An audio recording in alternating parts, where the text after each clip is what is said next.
ನಮ್ಮನ್ನ ಸರ್ಕಾರದ ಏನು ಅಧಿಕಾರಿಗಳಾಗಿ ನೀವು ಪರಿಗಣಿಸಿ, ಸರ್ಕಾರಿ ನೌಕರರು. ಎಸ್, ಅದ್ರ ಮೂಲ ವೇತನ ಅವ್ರದ್ದು ಏನ್ ಕೊಡ್ತೀರ ನಮ್ಗೂ ಅಷ್ಟು ಕೊಡಿ. ನಮ್ಗೆ ಕೊಡ್ತಾ ಇರೋದು 30,000 ಅಂತ. 30,000ದಲ್ಲಿ ತಿಳ್ಕೊಬಿಡಿ ಇರೋದಕ್ಕ ಇವ್ರೇನಾದ್ರೂ ಸಿಕ್ಕಾಕೊಂಡ್ರೆ ಒಬ್ರು ಟಿಕೆಟ್ ತಗೊಂಡಿಲ್ಲ ಅಂತ ತಿಳ್ಕೊಳ್ಳಿ, ಗಂಡ ಹೆಂಡತಿ ಮಕ್ಕಳು 10,000 ರೂಪಾಯಿ 15,000 ರೂಪಾಯಿ ಮನೆ ಬಾಡಿಗೆ. ಆಮೇಲೆ ಇವ್ರಿಗೆ ಕೆಲವು ಕ್ವಾರ್ಟರ್ಸ್ ಇದೆ. ಈ ಕ್ವಾರ್ಟರ್ಸ್ ತಗೋಬೇಕಾದ್ರೆ ಇವ್ರು ರೆಕಮೆಂಡೇಶನ್ ತರಬೇಕು. ಯಾರೋ ಇವರು ಹೌದಲ್ರಿ ಜಗಣ್ಣ, ಹೈ ರೆಕಮೆಂಡೇಶನ್, ಅಲ್ಲಿ ದುಡ್ಡು ಕೊಡ್ಬೇಕು ಯಾರಿಗೆ, ಮೇಲಧಿಕಾರಿಗೆ. ನನಗೆ ಕ್ವಾರ್ಟರ್ಸ್ ಕೊಡಿಸಿ, ಈ ಕ್ವಾರ್ಟರ್ಸ್ ಅಲ್ಲಿ ಉಳಿಯಕ್ಕೆ. ಎಲ್ಲೋ ಇರ್ತಾರೆ ಗಂಡ ಹೆಂಡತಿ ಮಕ್ಕಳೆಲ್ಲ, ಪಾಪ ಇಲ್ಲಿ ಕ್ವಾರ್ಟರ್ಸ್ ಅಲ್ಲಿ ಹೋಗಿ ಅರ್ಸಿನ ಕುಂಟೆಲ್ ಇದೆ, ಎಷ್ಟು ಕಷ್ಟದಲ್ಲಿ ಇದ್ದಾರೆ ಅಂತ ನೋಡಿ. ಅರ್ಸಿನ ಕುಂಟೆ ಕ್ವಾರ್ಟರ್ಸ್ ಅಲ್ಲಿ ಇದು ಅಲ್ದೇನೆ ರಾಧಾ ಮೇಡಮ್ ಅವರೇ, 4 ಅಂಗಸಂಸ್ಥೆಗಳ ನಿಗಮದ MDಗಳು ಇವ್ರ ಮೇಲೆ ನಡೆಸುವಂತ ನೈಜ ವಾಸ್ತುಶಿಲ್ಪವನ್ನು ದಯವಿಟ್ಟು ನೀವು ನಿಮ್ಮ ಮಾಧ್ಯಮದಲ್ಲಿ ಒಂದ್ಸಲ ವಿಸಿಟ್ ಮಾಡಿ.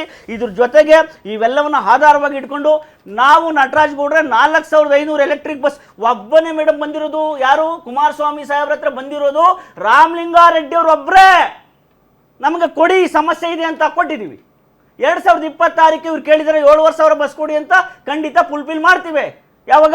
ಈ ಒಂದು PM ಎಲೆಕ್ಟ್ರಿಕ್ ಡ್ರೈವ್ ಬಸ್ ಅನ್ನು ನಾವು ಕೊಡ್ತೇವೆ. ಜಗದೀಶ್ ಅವರೇ, ಈಗ ಸರ್ಕಾರ ಎಷ್ಟು ಚೌಕಾಶಿ ಮಾಡ್ತಾ ಇದೆ ಮೇಡಮ್? ಈಗ ನಮಗೂ ಅವ್ರಿಗೂ ದೊಡ್ಡ ಮಟ್ಟದ ಚೌಕಾಶಿ ಏನಿಲ್ಲ. ಈ 38 ತಿಂಗಳು ಹಿಂಬಾಕಿ ಏನು ಉಳಿದೆ ಅದರಲ್ಲಿ 12 ತಿಂಗಳು ಕೊಡಬೇಕಾಗುತ್ತೆ. ಇನ್ನು 540 ಕೋಟಿ ರೂಪಾಯಿ ಅಷ್ಟು ಡಿಫ್ರೆನ್ಸಿಯೇಷನ್ ಇದೆ.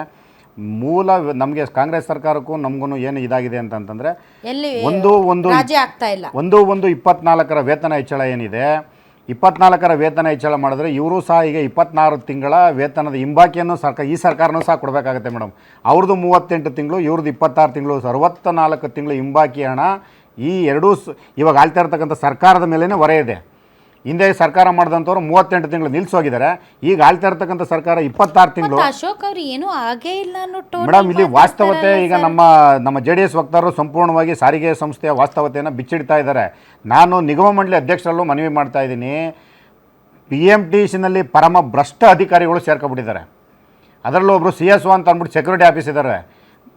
ಯಾವುದಾದ್ರೂ ಕಾರ್ಮಿಕ ಮುಖಂಡರುಗಳು ಪ್ರಶ್ನೆ ಮಾಡ್ತಾರೆ ಅಂದರೆ ಅವ್ರನ್ನ ಪೊಲೀಸವ್ರನ್ನ ತಗೊಂಡೋಗಿ ಡಿಪೋ ಮುಂದೆ ಹಾಕ್ಸ್ಕೊಳ್ತಕ್ಕಂಥದ್ದು.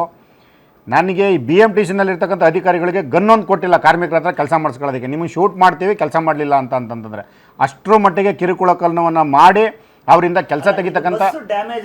ಆಮೇಲೆ ಮೇಡಮ್, BMTC ಸರ್ ಒಂದು ನಿಮಿಷ, BMTCನಲ್ಲಿ ಯಾವ ವ್ಯವಸ್ಥೆ ಇದೆ ಅಂತಂದರೆ ಅರಕರು ಮುರುಕಲು ಟೈರುಗಳು, ಗುಜರಿ ಹಿಡಿದಿರ್ತಕ್ಕಂಥ ಬಸ್ಗಳು. ಸರ್ ನೀವೇನ್ ಸರ್ ನಮ್ ಬನ್ನಿ ಎಲ್ಲ ಡಕಾಟಾ ಎಕ್ಸ್ಪ್ರೆಸ್ ನನ್ನ ಜೊತೆ ಆಯ್ತು ಸರ್. ಒಂದೇ ಹೇಳ್ತೀನಿ ನಿಮ್ಗೆ. ನಮ್ದು ಗಣೇಶ್ ಗುಡಿಯಿಂದ ದಾಂಡೇಲಿ ಟು ರಾಮನಗರ ಅಂತ ಒಂದು ಬಸ್ ಇದೆ ಸರ್.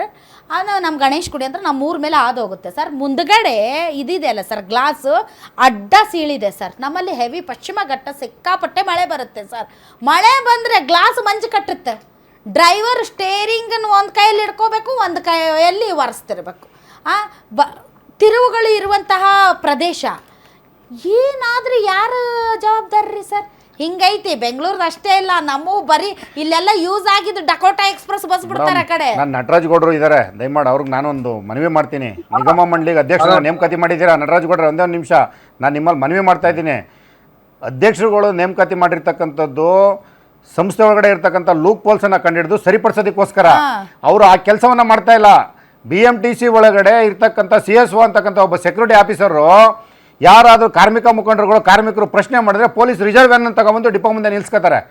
AK-47 ಗನ್ನೊಂದು ಕೊಡಿಸಿಲ್ಲ ಅವರಿಗೆ. ಗನ್ನೊಂದು ಕೊಡಿಸಿದ್ರೆ ಶೂಟ್ ಮಾಡ್ತೀನಿ, ಬೆಳಗ್ಗೆ ರಾತ್ರಿ ಇಲ್ಲೇ ಡ್ಯೂಟಿ ಮಾಡಿ, ಇಲ್ಲೇ ಮಲಗಿರಿ, ಇಲ್ಲೇ ಎದ್ದೋಗ್ಬೇಕು ಅಂತಕ್ಕಂಥ ರೀತಿಯಲ್ಲಿ ಸೆಕ್ಯೂರಿಟಿ ಆಫೀಸರ್ ಇವತ್ತು ನಡ್ಕೊತಾ ಇದ್ದಾರೆ. ಹಾಗಾಗಿ ದಯಮಾಡಿ ನಟರಾಜ್ ಗೌಡ್ರೆ, ನಾವು ಅಧ್ಯಕ್ಷ ಆರಾಧ್ಯ ಸರ್ಗೂ ಗಮನಕ್ಕೂ ತಂದಿದ್ದೀವಿ, ಮತ್ತು ಉಪಾಧ್ಯಕ್ಷರು ಇವ್ರಿಗೂ ತಗೊಬಂದಿದ್ದೀವಿ, ಅವ್ರ ಗಮನಕ್ಕೂ ತಗೊಬಂದಿದ್ದೀವಿ. ದಯಮಾಡಿ ನೀವು ಸಹ ಅವ್ರ ಗಮನಕ್ಕೆ ತಗೊಬನ್ನಿ. ಸಾರಿಗೆ ಸಂಘಟನೆಗಳು ಉಳಿಬೇಕು ಅಂತಂತಂದರೆ ಸಂಘ ಒಳಗಡೆ ಕೆಲಸ ಮಾಡ್ತಿರ್ತಕ್ಕಂಥವ್ರಿಗೆ ಫ್ರೀಡಮ್ ಕೊಡಬೇಕು. ನೀವು 24x ಚಕ್ರ ಟೈಪ್ ಸುತ್ತಿಸ್ತಾ ಇದ್ದೀರಾ. ಬಸ್ಸುಗಳ ವ್ಯವಸ್ಥೆ ಸಂಪೂರ್ಣವಾಗಿ ಶಿಥಿಲವಾಗಿದೆ, ಮ್ಯಾನೇಜ್ಮೆಂಟು ಸಂಪೂರ್ಣವಾಗಿ ವಿಫಲವಾಗಿದ್ದಾರೆ, ಆಕ್ಸಿಡೆಂಟ್ಗಳು ಆಗ್ತಾ ಇದೆ, ಸಾರ್ವಜನಿಕರ ಮಾರಣಹೋಮ ನಡೀತಾ ಇದೆ.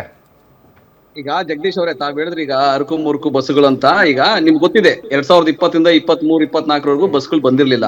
2024ರಲ್ಲಿ ನಿಮ್ಗೆ ಗೊತ್ತಿದೆ 850 ಬಸ್ಗಳು ರಾಜ್ಯ ಸರ್ಕಾರ ಪರ್ಚೇಸ್ ಮಾಡ್ತು. ಕೇಂದ್ರ ಸರ್ಕಾರದಿಂದ ಕಳೆದ ವರ್ಷ ನೀವು 850 ಬಸ್ ಅನ್ನ ಪರ್ಚೇಸ್ ಮಾಡಿಲ್ಲ, ಕೇಂದ್ರ ಸರ್ಕಾರ ಕೊಟ್ಟಿದ್ದಂತ ಬಸ್ಗಳದು. ಗೋವಿಂದರಾಜ ನಿಮ್ಗೆ ಮಾಹಿತಿ ಇಲ್ಲ. ಅಲ್ಲ, ನಿಮಗೆ ಮಾಹಿತಿ ಇಲ್ಲ. ಅವರೇ ಒಪ್ಕೊತಿದ್ದಾರೆ, ನೀವೇನ್ರಿ ಮಧ್ಯದಲ್ಲಿ? ಪರ್ಚೇಸ್ ಮಾಡಿದ್ದಾರೆ ಸರ್ ಇದು. ಹಾ ಸರ್ ಯಾರು ಕೊಟ್ಟಿದ್ದು ಅನುದಾನ ಯಾವ್ದು ಕೊಟ್ಟಿದ್ದು? ಅಯ್ಯಯ್ಯಯ್ಯ ಹಂಗಂದ್ರೆ ಹಿಂಗನ್ನೋದು ಹಿಂಗನ್ನೋದು. ಒಂದ್ ನಿಮಿಷ ಇರ್ರಿ ಗೋವಿಂದರಾಜ್ ಅವ್ರೆ. ಮಾತಾಡಕ್ಕೆ ಎಲ್ಲ ನಿಮ್ದು ಹೇಳಿ ಸುಳ್ಳು ಹೇಳ್ಬಿಡಿ ಅಷ್ಟೇ. ಸುಳ್ಳು ಹೇಳಿಲ್ಲ ಅವರು, ನೀವು ಸುಳ್ಳು ಹೇಳ್ತಿರೋದು. ಒಂದ್ ನಿಮಿಷ ಇರಿ, ಅವರೇ ಒಪ್ಕೋತಿದ್ದಾರೆ KSRTC ಅಲ್ಲಿ ತಗೊಂಡಿದ್ದಾರೆ ಹೊಸ ಬಸ್ ಕೇಂದ್ರ ಅಂತ. ಸರ್ಕಾರ ಅನುದಾನ ಫಸ್ಟ್ ಅಂದ್ರಿ ತಗೊಂಡಿಲ್ಲ ಅಂದ್ರಿ, ಒಂದ್ ನಿಮಿಷ ತಡ್ರಿ.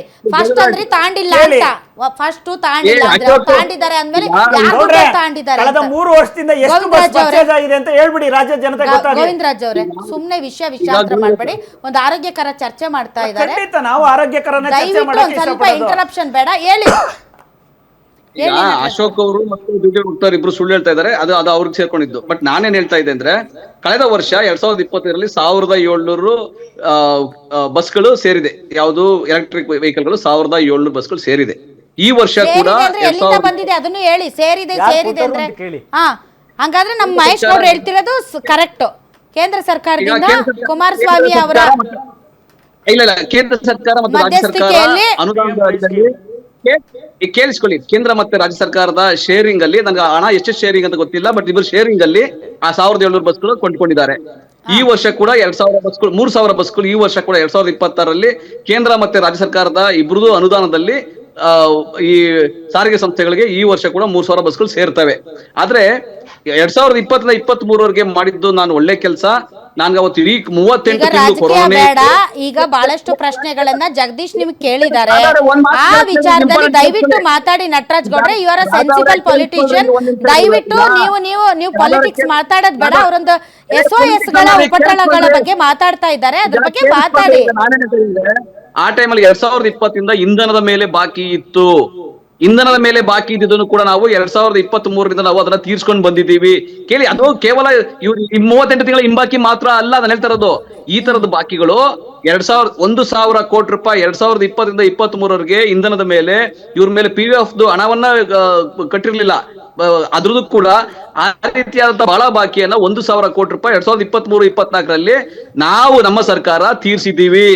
ಹಂತ ಹಂತವಾಗಿ ತೀರ್ಸ್ಕೊಂಡು ಬಂದಿದ್ದೀವಿ. ಈಗಲೂ ಕೂಡ ಬಸ್ಗಳನ್ನ ಹೆಚ್ಚಿಗೆ ಮಾಡ್ತಾ ಇದ್ದೀವಿ.